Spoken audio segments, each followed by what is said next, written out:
Telecom regulatory authority of India ने scam और fishing को रोकने के लिए एक नया नियम लागू करने के लिए बोला है। ओटीपी से संबंधित इस नियम को पहले 1 नवंबर से लागू होना था, लेकिन इसकी सीमा बढ़कर अब 1 दिसंबर कर दी गई है। टेलीकॉम ऑपरेटर्स को इससे संबंधित आदेश दिए गए हैं और इस पर तुरंत फैसला लेने के लिए कहा गया है। कमर्शियल मैसेजेस पर लगाम लगाने के लिए ऐसा किया जा रहा है। दरअसल बहुत सारे मैसेजेस में ओटीपी का एक्सेसिव इस्तेमाल या मिसयूज किया जाता है। इससे यूजर्स को काफी परेशानी हुई थी। टेलीकॉम ऑपरेटर्स एयरटेल, वोडाफोन, जियो इन्होंने मैसेज ब्लॉक करने में अपने परेशानियों के बारे में बताया, लेकिन क्योंकि बहुत सारे टेलीमार्केटर इसके लिए तैयार नहीं थे, रेगुलेटरी अथॉरिटी की तरफ से इस मामले को गंभीरता से लिया गया। हालांकि अब तक इस पर उनकी तरफ से कोई नया मैसेज नहीं है। ओटीपी मैसेज की टेस्टेबिलिटी को लागू करने के लिए टेलीकॉम कंपनियों के पास पहले 31 अक्टूबर तक का समय था। जियो, एयरटेल, वोडाफोन और बीएसएनएल की मांग के बाद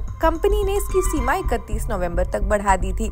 अब नवंबर में इसकी समय सीमा समाप्त होने जा रही है, तो टेलीकॉम कंपनियों को कमर्शियल मैसेजेस और ओटीपी मैसेज को ट्रैक करने के लिए टेस्टेबिलिटी नियम को लागू करना होगा। टेलीकॉम रेगुलेटरी अथॉरिटी ने हाल ही में सभी टेलीकॉम कंपनीज को नए निर्देश जारी कर दिए। इसमें कहा गया कि नेटवर्क कवरेज से जुड़े सभी जानकारी अपनी वेबसाइट पर सार्वजनिक करें। खास बात यह है कि डेटा मैप के जरिए भी उपलब्ध होना चाहिए। इससे यूजर्स आसानी से समझ पाएंगे कि कौन से इलाके में नेटवर्क है और कहां नहीं।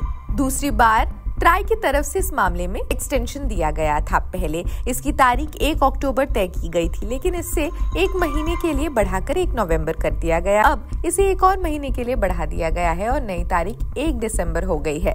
ट्राई ने मैसेजेस में ओटीपीज को कंट्रोल करने के लिए तुरंत एक्शन लेना था। सख्ती से इसे लागू करने के लिए कहा गया है। डिजिटल धोखाधड़ी को रोकने के लिए इस कदम को उठाया जा रहा है। खैर, आप क्या सोचते हैं? अपने विचार कमेंट्स में हमें जरूर बताएं। ये पहला फर्जी ओटीपी संदेश से जुड़ा घोटालों को रोकने पर केंद्रित फैसला है, जो अक्सर बड़े वित्तीय नुकसान का कारण भी बनते हैं। 1 दिसंबर से लागू होने वाले इस नियम के बारे में आप क्या सोचते हैं? हमें जरूर बताएं। देश दुनिया की अन्य खबरों के लिए भी जुड़े रहिए जनसत्ता के साथ। शुक्रिया।